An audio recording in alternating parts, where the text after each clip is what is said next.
बात की बहुत खुशी है कि देश का पैसा देश के काम आया। और जो इसरो को एक मौका दिया गया था, उसमें हम लोग सफल हुए। और कहीं ना कहीं पूरे विश्व ने चंद्रयान 3 की सफलता का साक्षी बना वो। और कहीं ना कहीं हमारे पूरे देश का गौरव जो है इससे ऊंचा हुआ।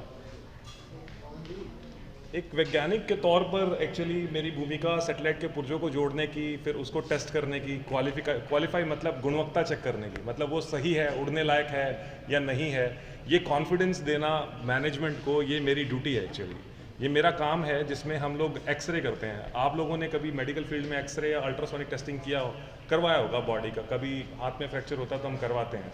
तो ऐसे ही हम लोग क्या करते हैं, वेल्ड का एक्सरे करते हैं, मटेरियल को टेस्ट करने के लिए अल्ट्रासोनिक टेस्टिंग करते हैं, और डाई पेनिट्रेंट टेस्टिंग करते हैं ये पता करने के लिए कंपोनेंट में कोई कमी तो नहीं है, कि ये उड़ने लायक है कि नहीं है। अगर इसमें कोई कमी है तो इसको ना भेजा जाए असेंबली के लिए, और ये फाइनली रॉकेट में या सैटेलाइट में असेंबल ना हो। इसको, इस पूरे प्रोसेस को, या मैं बोलूँ कि इस फील्ड को हमारे यहाँ नॉन डिस्ट्रक्टिव टेस्टिंग कहते हैं साइंटिफिक नेम में। It includes like computer tomography, सीटी कराते हैं ना बॉडी का, this is actually a part of it, ये उसका एक हिस्सा है। ऐसे ही अल्ट्रासोनिक टेस्टिंग कराना, एक्सरे करना, मतलब ये सब स्पेशलाइजेशन है मेरा। मैं एक लेवल 2 सर्टिफाइड प्रोफेशनल हूँ बीआरसी के द्वारा। यही मेरी मतलब कहीं ना कहीं एक यूजेबल क्वालिफिकेशन है इसरो के लिए। मेरे पास लेवल 2 का सर्टिफिकेट है अल्ट्रासोनिक टेस्टिंग के अंदर, ISNT का। मेरे को ट्रेन किया गया है सीटी के लिए, कंप्यूटर टोमोग्राफी के लिए। कंपोनेंट्स की टोमोग्राफी करते हैं हम लोग, ये बताते हैं कि कंपोनेंट में प्रॉब्लम है तो कहाँ है, अगर आपको रिपेयर करना है तो किस जगह पर रिपेयर करना है, ताकि वो उड़ने लायक बन सके, वो जाके सैटेलाइट में असेंबल हो सके और फाइनली वो उड़ सके। एक्चुअली क्या होता है, जैसे गाड़ी में इंजन होता है, ऐसे ही सैटेलाइट के इंजन को हम लोग प्रोपल्शन सिस्टम बोलते हैं साइंटिफिक लैंग्वेज में।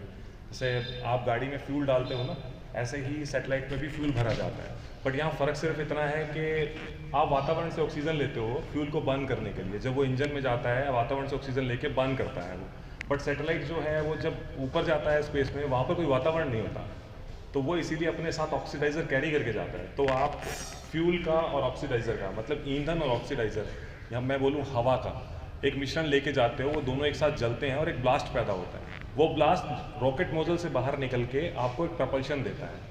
बेसिकली आपने, कुछ लोगों ने पढ़ा होगा, न्यूटन्स का थर्ड लॉ है, every action is having an equal and opposite reaction. इसी प्रिंसिपल पे पूरा रॉकेट सिस्टम जो है बेस होता है। ये कहीं ना कहीं एक बेसिक प्रिंसिपल है जो कि यूटिलाइज किया जाता है एक रॉकेट को या फिर एक सैटेलाइट सिस्टम को फ्लाई करवाने के लिए, जिससे कि वो धरती का ग्रेविटेशनल फोर्स छोड़ के स्पेस में जा पाता है। यहाँ पर सबसे ज़्यादा जो अननोन फैक्टर है, जो कि लोगों को नहीं पता होता, एक ऐसी चीज़ जिसके बारे में ज्ञान नहीं होता, हमारे पास नीचे से कोई कंट्रोल नहीं होता रॉकेट को कंट्रोल करने के लिए। उसमें एक ऑनबोर्ड कंप्यूटर होता है जिसमें सारा का सारा ऑर्बिट मैनिपुलेशन या मैन्योवरिंग, इसको बोलते हैं मैन्योवरिंग, मतलब जैसे कहाँ जाके कितना मुड़ना है, किस दिशा में उसको आगे प्रोग्रेस करना है, आगे झुकना है या लेफ्ट जाना है या राइट जाना है, ये सब चीज़ें ऑनबोर्ड कंप्यूटर में पहले से फीड होती हैं। ये सबसे बड़ा एक, मैं बोलूँ, चैलेंजिंग टास्क होता है जो कि मिशन कंट्रोल सेंटर वाले लोग करते हैं। उनको एक सिमुलेशन करके एक प्रोग्राम बनाना होता है, वो प्रोग्राम सैटेलाइट में लोड किया जाता है। फर्दर उसी प्रोग्राम के बेस पे सैटेलाइट अपनी निर्धारित कक्षा में पहुंच पाता है, जिसको इंग्लिश में हम लोग ऑर्बिट बोलते हैं। वो उस ऑर्बिट को पहुंचने के लिए प्रपल्शन सिस्टम का इस्तेमाल करता है। वो प्रपल्शन सिस्टम मैं और मेरी टीम क्वालिफाई करते हैं। तो बेसिकली उसको चेक करना और उसको ये बताना कि फ्लाइट प्रोन है कि नहीं, ये मेरा काम है, इट्स माय स्पेशलाइजेशन। देखो, मेरा शुरू से ही जो कहीं ना कहीं जॉब से रिलेटेड मेरी पोस्टिंग रही है, बाहर रही है, हरियाणा से काफ़ी दूर। लाइक मैंने काम किया है केरला में कुछ 12-13 साल के आसपास। 2 साल से मैं बैंगलोर में हूँ और सैटेलाइट कंपोनेंट्स देखता हूँ। पिछले 12 साल से मैं रॉकेट कंपोनेंट्स देखता था, उनको क्वालिफाई करता था। बहुत लोग पूछते थे कि हमारे यहाँ टूरिज्म स्पॉट्स है, तुम्हारे यहाँ क्या है, हरियाणा में क्या है, मतलब मैं हरियाणा जाऊँ तो मैं क्या देखूँ। मैंने बोला इसे देखो, जो हरियाणा है, हरियाणा इट इज़ मतलब इसमें खास बात ये नहीं है कि वहाँ कोई टूरिज्म स्पॉट तुम्हें ऐसा मिलेगा, वहाँ के लोग खास हैं। हमारे यहाँ सबसे खास बात हमारे लोग हैं।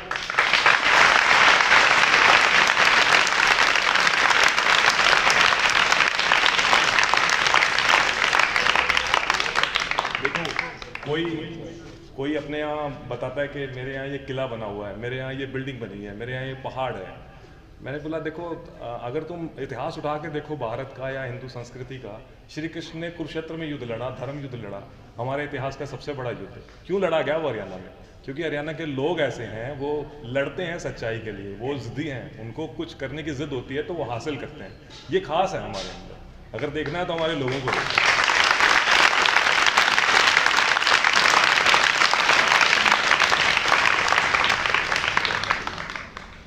देखो, जीवन में बहुत सारी चॉइसेस आती हैं हमारे पास। मेरे पास भी जब मेरा करियर था, चयन करना था मुझे क्या करना चाहिए लाइफ में, तो जब मैं मतलब कहीं ना कहीं तैयारी कर रहा था, कहीं ना कहीं आपकी स्टेज में था, उस समय में मेरे पास बहुत सवाल हुआ करते, क्या किया जाए लाइफ में, ये करें या वो करें।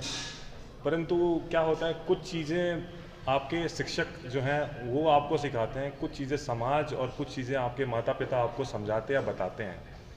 एक बहुत अहम हिस्सा है हमारी ज़िंदगी का, जिसके दौरान हम जब पढ़ रहे होते हैं तो बहुत बार ऐसा होता है, लोग बोलते हैं कि उसके बच्चे को देखो वो ये कर रहा है, उसको देखो ये कर रहा है। कभी इन चीज़ों में मत पड़ना। भगवान की एक नायाब, जैसे बोलते हैं ना, मतलब रचना हो तुम। अपने आप को किसी से तुलना करके अपने मतलब अस्तित्व को छोटा मत आंकना। तुम वो बुलंदी छू सकते हो जो शायद दूसरा कोई छू भी नहीं सकता। तो अपने आप को किसी से कंपेयर नहीं करना है। ये नहीं बोलना कि वो अच्छा है, ये अच्छा है, ऐसे है। तुम खास हो, तुम्हें आम क्यों बनना है? कोशिश करो जब तुम पढ़ रहे हो तो अपना बेस्ट दो, अपना पूरा, जिसे बोलते हैं ना, सबसे जो बेहतरीन आपका एफर्ट होता है ना, जो कोशिश होती है, वो लगाओ अपनी पढ़ाई में। वो एक दिन आपको वो फल देगी, वो कॉन्फिडेंस भी देगी कि आप खुद अपने पाँव पे खड़े होगे। एक दिन आपको कोई बोले भी होगा कि मैं ये दे दूँ, तो आप बोलोगे कोई बात नहीं, मैं कर लूँगा या मैं कर लूँगी। ऐसा बनाओ, आप बना सकते हो, आपके पास मौका है। ये भारत का भविष्य है। कभी जब तुम्हारी उम्र में मैं होता था तो मैं सुनता था और मैं सोचता था, क्या सच में मैं भारत का भविष्य हूँ? बस सच्चाई ये है, तुम सच में भारत का भविष्य हो। आज तुम्हें ये बात समझ में नहीं आएगी। आज के 10 साल के बाद जब तुम कहीं ऐसी जगह पहुँचोगे अपनी पढ़ाई, जहाँ एक ऐसे मोड़ पे लेकर आएगी कि तुम्हें तुलना या मैं बोलूँगा कि तुम्हें चयन करना होगा तुम्हें क्या बनना है लाइफ में, तब तुम्हें इस बात का एहसास होगा कि सच में ये देश देश वालों से है। देश का कोई अस्तित्व नहीं अपने आप में। अगर देशवासी उस पर नाज ना कर सकें तो तुम नाज करो, तुम भारतीय हो और अपना बेस्ट दो। आज तुम्हारा ये संकल्प जो तुम लोगे या तुम्हारी जो कोशिश है जो तुम पढ़ाई में करने वाले हो, एक दिन किसी ना किसी रूप में इस देश के काम आने वाली है। चाहे आप किसी भी प्रोफेशन में जाओ, बस इतना है, एक ईमानदार कोशिश रखना, एक अच्छा, जिसे बोलते हैं ना, एक साहसी कोशिश रखना, कभी टूटना नहीं। क्योंकि हमेशा ऐसा नहीं होगा कि तुम्हें कामयाबी मिलेगी, बहुत बार ऐसा होगा नहीं भी मिलेगी। मेरे साथ हुआ, मैंने +2 के बाद तैयारी की और मेरा IIT नहीं निकला, फॉर सम रीज़न नहीं हो पाया। तो एक लगा कि जैसे ज़िंदगी रुक गई है, लगा कि और शायद मौका शायद मिलेगा कि नहीं मिलेगा, पता नहीं। बट जैसे ग्रेजुएशन हुई, उसके बाद टेस्ट वगैरह देने लगे तो एक के बाद एक चीज़ें निकलनी शुरू हुई। मतलब DRDO निकला, ISRO निकला, NTPC भी निकला। तो गेट का हमारे यहाँ एक बहुत बड़ा एग्ज़ाम होता है इंजीनियरिंग के बाद, उसमें 495 रैंक आया ऑल इंडिया रैंकिंग में। देखकर एहसास भी, ये मतलब ये ऐसा लगा जैसे सपना है, मतलब मेरा नहीं किसी और का है। कैसे हो सकता है 495 इज़ लाइक, मैंने एक्सपेक्ट नहीं किया।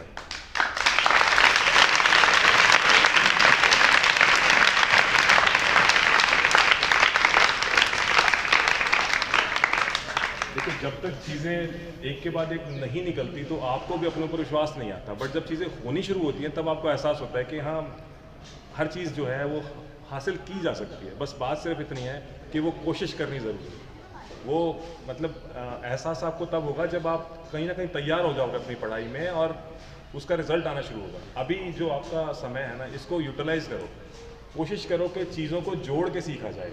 आज जो आप पढ़ रहे हो, कोई बता रहा है कि ये इक्विलेटरल ट्रायंगल है, कोई बोलता है ये आइसोसेलेस ट्रायंगल है, ये लाइन की क्वेश्चन है, ये सर्कल की क्वेश्चन है। इसको आज समझो, ऐसे समझो कि कल जब इसका इस्तेमाल करने का समय आए तो आप उसका यूज़ कर सको और उससे आगे बढ़ सको। कोशिश करो कि अपने साथ वाले साथियों के साथ बैठ के डिस्कशन करो, क्योंकि चीज़ें कई बार क्या होता है ना, मुश्किल जान पड़ती हैं। बट जब वो मुश्किल चीज़ें छोटी छोटी चीज़ों में टूटती हैं, जब आप ठंडे दिमाग से उसको सोचते हो, उसके हिस्से करते हो, तो वो जो हिस्से होते हैं ना, वो आसान होते हैं पढ़ने के लिए, समझने के लिए। तो किसी भी मुश्किल चीज़ को छोटी चीज़ों में तोड़ो और उसको समझने की कोशिश करो। आपको वो पूरी चीज़ जो कभी मुश्किल जान पड़ती थी, उसके बाद वो आपको आसान जान पड़ेगी। यकीन मानिए, आप जब कोई ऐसा काम कर रहे हो तो जो वाकई में मुश्किल होता है, और जब आप उसको वाकई में मतलब कर पाते हो, उसकी जो खुशी होती है, उसकी तुलना आप ज़िंदगी में किसी खुशी से कर नहीं सकते। एक टाइम मैं एक अपना वाक़या आपके साथ शेयर करता हूँ। हमारे यहाँ ना एक ग्रे वैल्यू एनालिसिस नाम की चीज़ होती है जो रेडियोग्राफी में की जाती है। थोड़ा एक डिजिटल इमेज कोरिलेशन नाम की टेक्निक है, वो हमको उसका एक्सपीरियंस नहीं था, बट एक बार नीड आई, सेमी क्रायो का इंजन था, क्रायो अपना इसरो का, और वो इंजन बनाना ज़रूरी है, वो अभी डेवलपमेंट में है, आगे आप उसके बारे में न्यूज़पेपर में सुनोगे। तो उसका ग्रे वैल्यू एनालिसिस करने का चैलेंज आया हमारे पास, टीम के पास आया, तो बहुत लोगों ने बोला नहीं हो पाएगा, नहीं किया है कभी ऐसे वैसे, तो मैंने बोला चलो ट्राई करते हैं। पढ़ना शुरू किया उसके बारे में। हमारे पास टाइम, मेरे पास टाइम बहुत कम था, 4 दिन का टाइम उन्होंने दिया था मेरे को, करीब 20-20 घंटे भी एक दिन में लगे पढ़ते हुए समझने के लिए किया कैसे जाए। फाइनली वो एनालिसिस हुआ, हमने रिपोर्ट पब्लिश की और वो रिपोर्ट एक्सेप्ट हुई कमेटी के थ्रू। कहने का मतलब यह है कि कई बार चीज़ें मुश्किल जान पड़ती है, बट जब आप उसको स्टार्ट करते हो, आप उस पर कोशिश करते हो, टाइम देते हो ना, वो चीज़ें ऐसे धीरे धीरे सुलझ के सामने आ जाती हैं कि आप खुद यकीन नहीं कर पाते कि ये सच में आपने किया। अहम यहाँ ये है कि चीज़ को देख के ये मत सोचो कि वो बस की नहीं है या वो संभव नहीं है। बहुत सारी चीज़ें जो असंभव जान पड़ती हैं, कोशिश करने पे और यकीन रखने पे, अपने ऊपर यकीन रखने पे, वो आसान हो जाती है। एक्चुअली क्या है ना, जीवन में बहुत लोगों का मतलब बहुत बड़ा योगदान होता है। मैं बोलूँगा कि जो आज आपके टीचर हैं ना, आपको लगता है कई बार बहुत आपके साथ कई बार जास्ती हो जाती है, बोल देते हैं बहुत कुछ, या एक दिन में बहुत ज़्यादा पढ़ा भी देते हैं, लगता है कि इतना कैसे करेंगे, ये घर में जाके कैसे कवर होगा, क्या वाकई में ये समझ में आएगा कि नहीं आएगा, ये सवाल सबके मन में रहते हैं, एक नॉर्मल सवाल है ये। साथ में बाकियों के साथ एक ग्रुप बनाओ, एक लाइक माइंडेड जैसे होता है ना, एक ही सोच के बच्चे वो बैठे और उसके बारे में एक दूसरे से चर्चा करें। थोड़ा आप पढ़ो, थोड़ा सामने वाला पढ़े, और आप उसको सिखाओ, सामने वाला आपको सिखाए। बहुत बार ऐसा होता है कि मुश्किल चीज़ें आप डिस्कशन के दौरान इतना अच्छे से समझ लेते हो कि वो अकेले समझना संभव नहीं है किसी के लिए। तो ये अगर कोशिश आप करते हो ना, कुछ चीज़ें ऐसी हैं जो कहीं ना कहीं प्रैक्टिस के दौरान मैंने सीखी। बहुत मतलब कई ऐसे सवाल या कई ऐसे फॉर्मूलाज रहते हैं जो हम खुद एफर्ट लगाते हैं तो हमें लगता है कि नहीं, ये बन नहीं रहा, उस तरह से नहीं समझ में आ रहा। परंतु जब आप दूसरों का आउटलुक देखते हो, दूसरों का काम करने का तरीका देखते हो, समझने का मेथड देखते हो, तो उसमें से कई सारी चीज़ें आप खुद भी सीखते हो।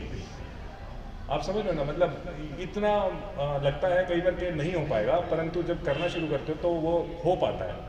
यहाँ पर क्रक्स ये है, मतलब समझने वाली बात ये है कि चीज़ों को यकीन रख के आगे बढ़ो, उसको ट्राई करो। ऐसे मत छोड़ो कि अभी इतना समझ में नहीं आया तो आगे कैसे बढ़ेंगे। आप बढ़ो, कई बार चीज़ें आगे बढ़ने के बाद समझ में आती हैं। देखो, एक बच्चे के लिए सबसे बड़ा चैलेंज होता है आज के दिन पीयर प्रेशर, जो मतलब माँ बाप या सोसाइटी हमारे ऊपर बनाती है कि कुछ करना है, कुछ लाइफ में मतलब बनना है। इसको चेज़ मत करो, सिर्फ अपना काम ईमानदारी से करो, बाकी चीज़ें अपने आप हो जाएंगी।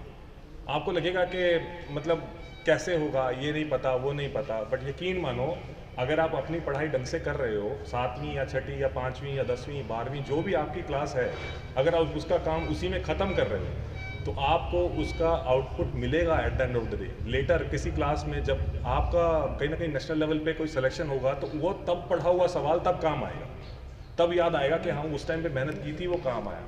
एक छोटा सा एक टिप्स देता हूँ आपको। बहुत बार ऐसा होता है, क्लास खत्म हो जाती है, हम सोचते हैं छुट्टियाँ हो गई, चलो घर पे अब मज़े करते हैं, है ना।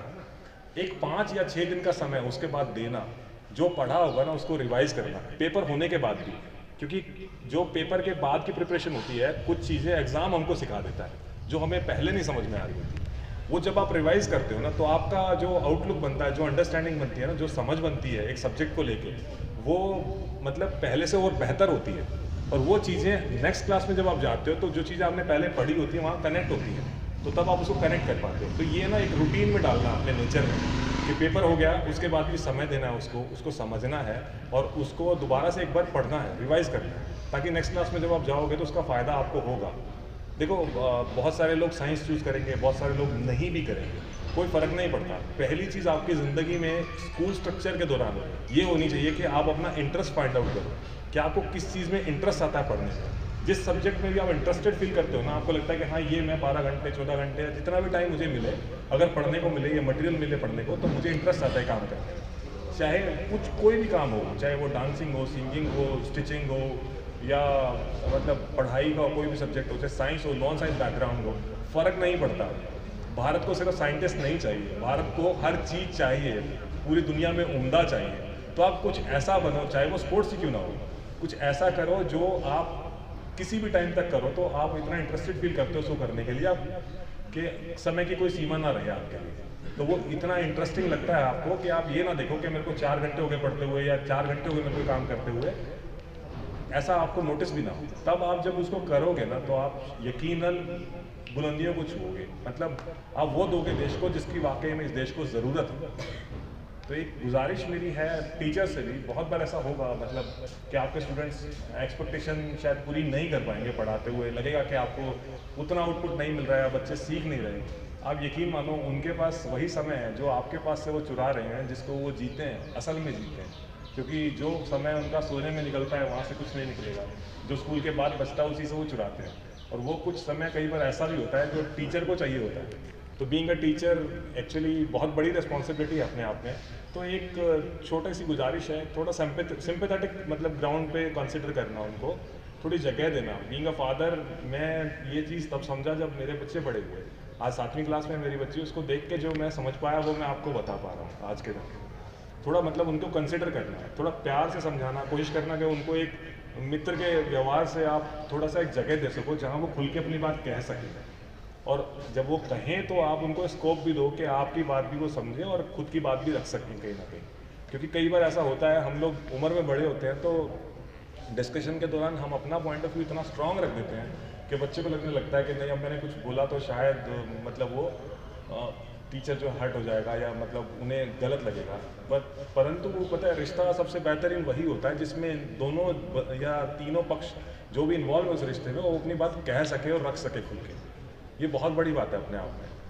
इवन माँ बाप के लिए भी कई बार ऐसा होता है, माँ बाप भी बच्चे को बहुत प्रेशराइज करते हैं। तो मैं बच्चों को एक टिप्स दूंगा कि अपने माँ बाप को मित्र की तरह लेना। जो भी है बातें आप अपने मन में सोचते हो एक लाइफ को लेके या आपको क्या करना है उसको लेके, वो अपने माँ बाप को जाहिर करना, मतलब उनको बताना। क्योंकि उनसे बड़ा आपके लिए गाइडिंग फैक्टर या मैं बोलूँ कि उनसे सही राय देने वाला कोई भी दुनिया में शायद होगा ही नहीं। या तो आपके टीचर या आपके माँ बाप, दो ऐसे पिलर होते हैं किसी की भी लाइफ में जो कहीं ना कहीं उसकी मतलब ज़िंदगी की बुनियाद रखते हैं, और वो बहुत अहम है। बुनियाद अगर मजबूत होगी तो आपकी जो इमारत बनेगी वो भी लंबी टिकेगी और आपको उससे कहीं ना कहीं बहुत फ़ायदा मिलेगा। कुछ शब्द हैं किसी कवि के, मतलब किसी ने बोला था, मैं आपको सुनाता हूँ। जो भरा नहीं है भावों से बहती जिसमें रसदार नहीं, वह हृदय नहीं वह पत्थर है जिसमें स्वदेश के प्रति प्यार है।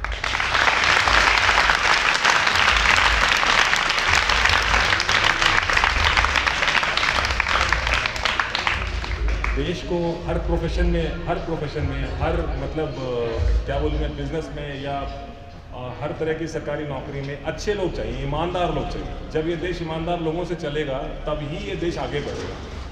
तो कोशिश करो कि एक ईमानदार कोशिश तुम करो और कहीं ना कहीं एक ईमानदार कोशिश करने का तुम्हें देश मौका दे। इस देश को और आगे लेके जाओ, जहाँ ये पहुँचा है उससे आगे लेके जाना है। हम अपनी तरफ से कोशिश करेंगे, आप भी अपनी तरफ से कोशिश कीजिएगा। कुछ लाइनें मैं मेरी लिखी हुई सुनाता हूँ। कभी मैंने लिखी थी, जब भी मैं पढ़ रहा था तो अपनी माँ के लिए लिखी थी। मैं सुनाता हूँ, आप लोगों को शायद पसंद आएंगी। कर भरोसा भरोसे पर अपने, मैं वक्त बदल दिखलाऊंगा। कर भरोसा भरोसे पर अपने, मैं वक्त बदल दिखलाऊंगा। आज दिए सा जगमगाता हूँ तेरे आंगन में माँ, एक दिन आसमां में टिमटिमाऊंगा।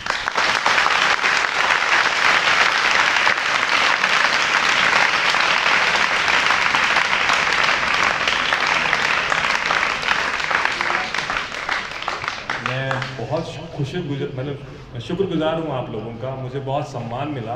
एक्चुअली इससे बड़ा ऑनर या इससे बड़ी उपलब्धि किसी के जीवन में हो नहीं सकती कि उसके अपने लोग उसका सम्मान करें, उसके बारे में अच्छे शब्द कहें। मैं तहे दिल से आप लोगों का बहुत बहुत शुक्रगुजार हूँ कि मुझे ये मौका मिला, मैं आप लोगों के बीच आया और मुझे बहुत इज्जत बख्शी आप लोगों ने। आप लोगों का बहुत बहुत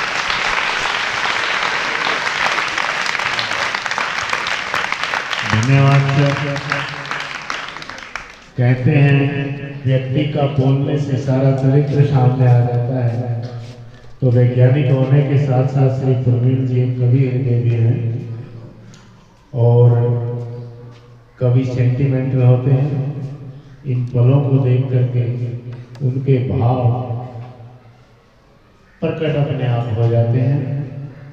तो आपने अपने विद्यार्थी जीवन के बारे में, अपने व्यवसाय के बारे में, अपनी भूमिका के बारे में बारीकी से बच्चों को ज्ञान दिया और बच्चों ने बड़े ध्यान से सुना।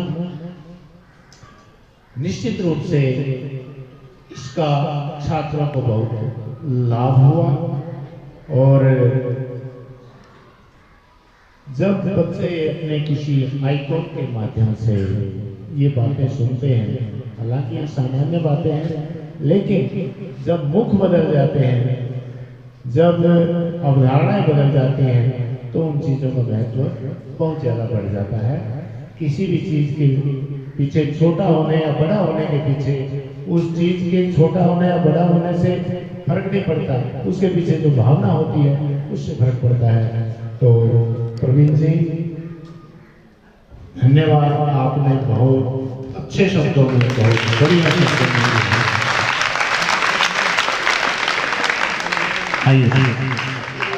एक अनाउंसमेंट मैं भूल गया था, मैं कंप्लीट करता हूँ। एक्चुअली मैं बैंगलोर रहता हूँ, तो मैं आपसे डायरेक्ट कनेक्ट नहीं कर सकता। एक आपसे मैं एक प्लेटफॉर्म देता हूँ आपको। मैंने कल ही एक चैनल यूट्यूब पे रजिस्टर किया है। वैसे तो मेरे पास टाइम बहुत कम होता है, बट स्टिल मैं एक वादा आपसे करता हूँ, मुझे जो भी मैथ्स और साइंस से रिलेटेड प्रॉब्लम पोस्ट करेगा कमेंट्स के थ्रू, मैं जवाब जरूर दूंगा। चाहे मुझे वीडियो बना के लोड करना हो, कुछ भी करना हो, आपके डाउट्स मैं जरूर क्लियर करूँगा। मैं आपको चैनल का नाम है मोर सर छात्र।